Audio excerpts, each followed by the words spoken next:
साल की बच्ची ने फांसी लगाकर की आत्महत्या। 3 मोर्चों पर बढ़ सकती है मोदी सरकार की चिंता। राज्यसभा में कृषि बिल पर चर्चा के दौरान हंगामा। गन्ने के खेत में मिला बच्चे का शव। कोरोना को लेकर पीएम संग होगी मुख्यमंत्रियों की बैठक। राहुल गांधी ने साधा पीएम मोदी पर निशाना। पाक कर रहा है फिल्मी तरीके से भारत में ड्रग्स की सप्लाई। संजय दिवाली के बाद करेंगे फिल्म पृथ्वीराज की शूटिंग। बॉलीवुड के 8 आतंकवादियों का खुलासा। डोनाल्ड ट्रंप को भेजा गया जहर का पैकेट। अलीगढ़ के बन्ना देवी थाना क्षेत्र की नलकूप कॉलोनी में 9 साल की बच्ची ने दुपट्टे से फांसी लगाकर आत्महत्या कर ली। बच्ची इस बात से नाराज थी कि जरूरी काम से बाहर गए माता पिता उसे साथ लेकर नहीं गए। कोरोना संकट काल में केंद्र की मोदी सरकार के लिए 3 चिंता पैदा करने वाली खबर है। आपको बता दें कि ये तीनों खबर देश की इकोनॉमी से जुड़ी हुई हैं। इस वजह से आने वाले दिनों में सरकार की परेशानियां बढ़ सकती हैं। आपको बता दें कि इस वर्ष 5 जून को खत्म सप्ताह के दौरान देश का विदेशी मुद्रा भंडार पहली बार $500 अरब को पार कर गया था। पिछले हफ्ते ही लोकसभा में वित्त मंत्री निर्मला सीतारमण ने कहा था भारत की विदेशी मुद्रा भंडार $537 अरब तक बढ़ चुका है। संसद के मानसून सत्र का आज 7वां दिन सरकार ने कृषि संबंधित विधेयकों को राज्यसभा में पेश किया। कृषि से जुड़े 2 बिल लोकसभा में पहले ही पास हो चुके हैं। हालांकि श्रोमणी अकाली दल, जो बीजेपी की सबसे पुरानी सहयोगी थी, उन्होंने बिल का विरोध किया। यूपी के शाहजहांपुर में एक 10 साल की मासूम बच्ची की गला दबाकर हत्या कर दी गई और शव को गन्ने के खेत में फेंक दिया गया। यूपी के शाहजहांपुर जिले में 3 दिन में हुई 3 हत्याओं से सनसनी फैल गई। एमपी के सागर जिले में एक पति ने अपनी पत्नी पर तेल डालकर आग लगा दी। महिला को 80% जली अवस्था में अस्पताल में भर्ती कराया गया। महिला ने अपने बयान में पुलिस को बताया कि उसके पति का किसी दूसरी महिला के साथ प्रेम प्रसंग चल रहा था। कोरोना वायरस के संक्रमण की स्थिति की समीक्षा के लिए प्रधानमंत्री नरेंद्र मोदी अगले सप्ताह 7 राज्यों के मुख्यमंत्री के साथ बैठक कर सकते हैं। सूत्रों के मुताबिक पीएम मोदी और देश के 7 राज्यों के बीच होने वाली ये बैठक 23 सितंबर को आयोजित होने की संभावना है। सीबीआई के साथ एम्स के डॉक्टरों की बैठक में विसरा और पोस्टमार्टम रिपोर्ट को लेकर चर्चा होनी है।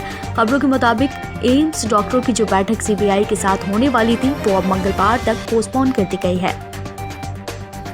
कांग्रेस नेता राहुल गांधी ने कृषि बिलों को लेकर मोदी सरकार पर हमला बोला। राहुल गांधी ने कहा कि प्रधानमंत्री नरेंद्र मोदी किसानों को पूंजीपतियों का गुलाम बना रही है, जिसे देश कभी सफल नहीं होने देगा। जम्मू में बीएसएफ ने पाकिस्तान से ड्रग्स और हथियारों की तस्करी की कोशिश को नाकाम करते हुए सैकड़ों रुपए के ड्रग्स और हथियारों को बरामद किया, लेकिन बीएसएफ ने इसका मुंहतोड़ जवाब देते हुए पाक की प्लानिंग को भी असफल कर दिया। सीएम नीतीश कुमार ने अनुसूचित जाति, जनजाति व पिछड़ा वर्ग समुदाय को लुभाने के लिए एक बड़ा दांव खेला। सीएम ने दावा किया कि अब इंदिरा आवास के तहत लाभुकों को 50,000 रुपए ज्यादा दिए जाएंगे। आपको बता दें कि इंदिरा आवास की योजना में 80,000 लोगों को मिल चुका है लाभ। रामविलास पासवान के अचानक आईसीयू में भर्ती होने के कारण बिहार की सीटों के बंटवारे को लेकर मामला अभी पेंडिंग है। रामविलास पासवान के बेटे चिराग पासवान ने अभी सभी कार्यकर्ताओं को एक भावुक खत लिखकर बिहार न आ पाने की इच्छा जाहिर की। कोरोना संकट के कारण लगभग सभी राज्यों में स्कूलों को बंद रखने का फैसला लिया गया है, लेकिन अब राजस्थान सरकार ने स्कूलों को लेकर एक बड़ा फैसला लिया है। स्कूल खोलने का निर्णय लिया गया है। साथ ही नॉन कंटेनमेंट जोन के सभी स्कूलों को 21 सितंबर से खोलने का फैसला लिया गया। बॉलीवुड में फिल्म मेकर अनुराग कश्यप पर अभिनेत्री पायल घोष यौन शोषण के आरोप के बाद अनुराग कश्यप बुरी तरह से घिर चुके हैं। इन आरोपों के बाद अभिनेता और बीजेपी सांसद रवि किशन ने पायल घोष का साथ देते हुए कहा कि महिला किसी भी तरह के आरोप लगाती है तो उस पर कार्रवाई जरूर होनी चाहिए।